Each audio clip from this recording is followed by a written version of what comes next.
Hey, how's it going, YouTube? How y'all doing today? You can see I got just a touch of grass out here. Well, I got a little bit of grass out here.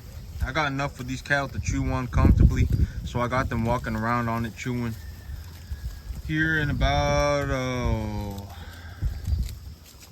maybe a month or so, what I'm anticipating is going to happen is that for the next 2 months, it is just going to be blistering hot. Until about the end of August, it is just going to be extremely hot. When it gets to be extremely hot, I am anticipating that this grass is going to die. This is a hot season grass, but even if it survives, it's hardly gonna grow. I really don't think I'm gonna get more than 2 inches of rain. But I mean, I did get rain yesterday. I got about another ½ inch of rain yesterday. So getting about 2.5 inches of rain in the month of July is kind of a miracle. Getting 3 inches of rain in July is kind of a miracle. So I did get enough rain on this field to grow grass with it. But here for these next 60 days or so, I'm just going to anticipate that it's very hot here and that it's not going to rain very much at all. And that this grass, even if it survives, it ain't really hardly gonna grow at all. And so what I'm anticipating, I got a little bit more grass over on this side, but what I'm anticipating is going to happen is that I'm going to, well, what I'm planning for is that if it does turn real dry and real hot, what I'm going to do is I'm going to take that time to turn this soil over, to roll this soil over. And then I'm going to plant my fall crop as soon as possible, because that fall crop is what I'm going to be relying on to go up until about March of next year. January, February, March, April, about April of next year, about the end of April of next year. And so I'm going to get that fall crop planted as soon as possible. I was looking through my financials yesterday, right? I was taking a look through my financials to see, just to take a look at the numbers. I take a look at the numbers for my business all the time. I take a look at them probably, maybe even 2-3 times a day. Yesterday, I came upon a realization that this whole business thing, running cattle like this, for a year, it only cost me about $1,000. And well, okay, so here's what happened, right? Is that I got these, I bought these cattle with a loan from the bank. And when I bought these cattle with the loan from the bank, I didn't spend any of my money. And I got a 0% interest loan. And then when, what is it? I got $7,500 for a check written to me from the government for my income tax. And here in Texas, a farmer doesn't have to pay property tax. Property tax get exempted off of farmland here in Texas, and so that saved me several $1,000s right there, about nearly $3,000. And then I got about I got a $4,800 check for my income tax return, $4,500 check for my income tax return. And so I got about $7,500 written to me from the government for various purposes. And I would not have gotten that check if I wasn't farming.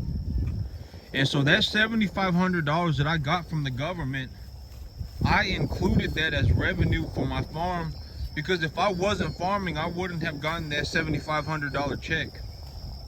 And so, you know, last year I did buy about 4 tons of fertilizer, and I paid about an average of $600 a ton. So I paid about $2,400 for fertilizer. And then I don't know exactly where the rest of the money went. I know I bought about $3,000, about $3,200 worth of feed. So that and then about $1,000 to $2,000. I would think that it went into things like antibiotics and bloat medication. Oh, and there was also that 1 month back in winter. I also had about 2 months back in the winter time when I had to feed the cattle forage and grain, and that cost me about $700 right there. And then I had to buy seed too, and so seed costs a few $100s as well. And so, but all in all, when I include the $7,500 that I got from the government for operating this farm, I really only spend about $1,000 to $1,500 to do all of this over the last year. So this business, it cost me about $1,000 to do this business, so about $1,500. And so yeah, but I would definitely say one of the biggest ways that I made money on farming, it wasn't even from the cattle or from the grass, it was from tax benefits. And so yeah, but my right hand to heaven, damn my soul if I lie, like legitimately, I spent about it cost me about $1,500 to run this business for a year. And so yep, I mean, it is what it is. Yep. But okay, but here's the thing, right, is that these stocker cattle, for me personally, it is in my best interest to just buy calves, because the thing that I am extraordinarily good at, that sets me apart from other people, is my capacity to grow crop, my capacity to grow grass. My understanding of the cattle, of things like the cattle is, I'm decently good at that too. Like if I see an animal that's sick, I can pick up on it pretty fast. The dietary requirements for these cattle, I fundamentally understand, things like that. Just go out and take a drive around and take a look at the farms. And it don't matter if someone got 50 acres, 100 acres, 1,000 acres. Me, on my 10 acres, I produce more on my 10 acres than most people can produce on 100. But that comes down to my deep fundamental understanding of farming, of how to grow crop. And so that's where I make my money. I make my money on this grass. Because if I had to feed cattle grain, it would cost me an astronomical sum of money. If I had to feed cattle grain constantly, it would cost me, like, at this point in time, it cost me about $1,500 to $2,000 a month to feed these cattle grain. But these cattle, they're big cattle. And so if I had to feed grain constantly, it would cost a lot of money. But growing grass is where I've made money. On that topic of animal feed, I was debating, should I buy commodity corn?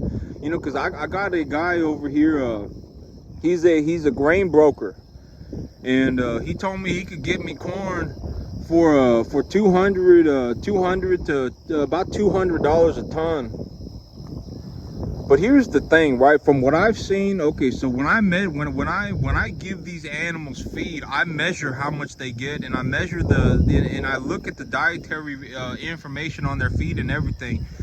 And from what I've seen on these animals is that if they get more than 3% of their body weight a day in grain, there's a high probability of acidosis occurring pretty rapidly. Even at 2 3/4% of their body weight, that acidosis will kick in eventually. I mean, it takes a little bit longer, but at that 3% mark, their acidosis will kick in pretty rapidly, maybe even in less than a day. Also, that feed that I'm giving them, it is a high roughage feed, so it's 12 to 15% fiber. And these animals are still developing acidosis pretty rapidly. And so if I took the fiber portion out of the diet, like if I bought straight corn, like I went to a grain broker and I bought straight corn, if I fed these animals straight corn, there would be hardly zero fiber in it. There would be maybe about 8 to 10%, 8 to 10.5% protein, and it would just be straight starch. It would just be complete like carbohydrates, calories, energy.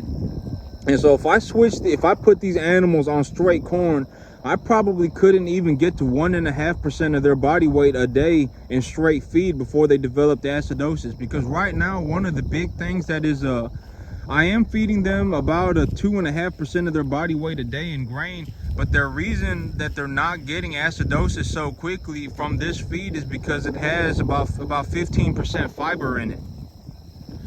And so if I took that fiber away, like if I went and I bought straight corn from a guy, from a broker, if I bought straight corn, you know, I would have to guarantee that I have grass year round for these animals. Because if I started feeding them, if I started feeding cattle straight corn, it could really mess them up. Especially the little calves. If I had, you know, the way I make my money is I bring in small calves and then I put weight on them and then I take them back to market, and I'm essentially selling grass. So yep, but I mean that corn, if I bought straight corn, it'd be about 50% cheaper. I pay about $200 a ton, maybe $240 a ton, something like that. The price of corn keeps falling. But if I bought a complete feed ration, it cost me about $350 a ton. Anywhere from $325 to $350 a ton, and so I'd be paying about a third more for it. But I got a little bit of time to think about it, and it ain't like if I buy one thing, I always got to buy it. You know, maybe one time I could buy corn, one time I could buy a complete feed ration. I can do whatever needs to get done, right? It ain't that big of a deal. But I'll have to see. If I got a lot of grass, and the grass is growing in real thick, feeding these animals straight corn would put some extraordinary amount of weight on them. If I fed a cattle a proper mixture of just corn and grass, it would put a lot of weight on them real fast for very cheap. And I ain't opposed to feeding cattle corn. I don't think a lot of people know that corn is corn is a grass, and it's one of the most nutritious grasses that humankind knows, that mankind knows about. You know, people have been growing corn forever. People have been growing corn for a long time, and it's a very, very, very nutritious grass. And the corn kernel is just the seed of the corn grass. And so, you know, corn, you know, technically, I know I say this sometimes, but corn, if I fed animals straight corn, it would technically be grass-fed cattle. A lot of people, they don't know that because there are hardly any farmers on the planet nowadays. And so a lot of people don't know much about farming at all. And so, but I think that's something that a lot of people don't understand, is that corn is grass. Corn is a grass. And so if I fed animals straight corn, it would technically be grass-fed cattle. And so I ain't opposed to feeding cattle corn. I think that you know, corn is a great grass. It's a tremendous grass. Yep, that's it for me today, YouTube. Y'all have a good one.